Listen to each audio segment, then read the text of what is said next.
It's Darren McCaffrey. Darren, thank you very much. Right, OK, so is the screw being put on Suella Braverman here, or is this just a little bit of a tactic, do you think, by the opposition to disrupt Sunak's new cabinet? What's going on? I think there are serious questions, and it's not just the opposition. Clearly, when we had Jake Berry laying into her essentially last night on the TV. First of all, on the Mark Riley point, though, I mean, ultimately the Home Secretary is one of his bosses. It's a bit like coming out and saying you haven't got confidence in your boss.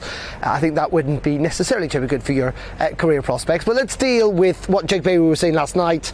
He is, or was, I should say, the Conservative Party chairman up until Monday under Liz Truss. He was around last week when Suella Braverman was essentially forced to leave the Home Office. He's got three allegations, if you like, Patrick. First of all, that there were several serious breaches of the ministerial code, he argues, not just the one, though this clearly pertains to the fact that she sent this email to a parliamentary colleague, confidential email that she shouldn't have done, and then CC'd in the wrong person, hence why it all came to light, which fulfills the second point, he argues, which is not that she, Suella Braverman, came forward with the information to the government saying, oh, you know what, I've made a mistake, that she was actually caught out and confronted by it.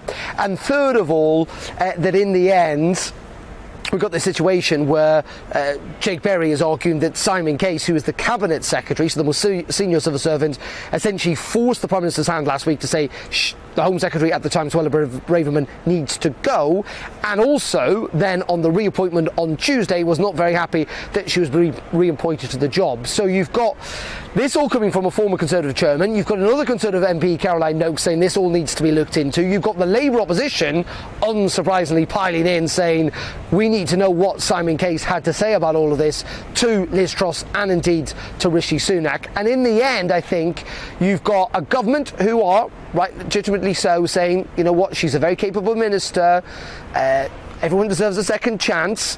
Everyone's piling here politically in because maybe she's got policies on immigration that you do not like, but that is not a reason for her to resign. But in the end, has it done damage, I think, to the government in its very early days, where Rishi Sunak's under fire, having had a pretty smooth cabinet reshuffle?